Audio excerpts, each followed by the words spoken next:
இந்த கோலத்தை பாருங்களேன், இன்றைக்கி கன்னி பொங்கல்ங்கிறதுனால கன்னி பெண்களே கோலத்தில் வரைஞ்சிட்டாங்க. ஒவ்வொரு நாளைக்கும் ஒவ்வொரு விதமாக இந்த மார்கழி மாதத்தில் கோலம் போட்டு அழகாக அசத்திட்டாங்க. மாட்டுப் பொங்கலுக்கு மாடு வச்சு கோலம், இன்றைக்கி கன்னி பொங்கல்ங்கிறதுனால இன்றைக்கி நிறையா ஊரில் வந்து கோல போட்டிலாம் வைப்பாங்க.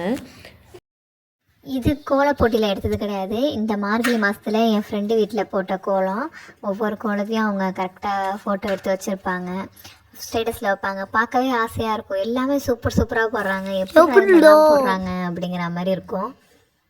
எனக்கு இந்த மார்கழி மாதம் ஆனாலே இவங்க எப்படி அந்த பனியில் எவ்வளோ அழகாக கோலம் போடுறாங்கன்னு ஆச்சரியமாக இருக்கும்.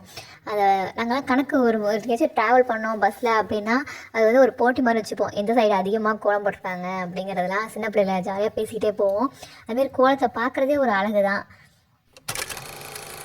இன்றைக்கி கன்னி பொங்கலுக்கு உங்கள் ஊரில் என்னென்ன போட்டி நடந்துச்சு, நீங்கள் என்னென்ன போட்டியில் கலந்துக்கிட்டு ஜெயிச்சிங்கிறதையும் சொல்லுங்கள். உங்களுக்கு இது போல் ரங்கோலி கோலம் பார்க்க பிடிக்குமா, இல்லை எந்த கோலம் நல்லா இருக்குது அப்படிங்கிறத மறக்காமல் கமெண்ட் பண்ணுங்கள்.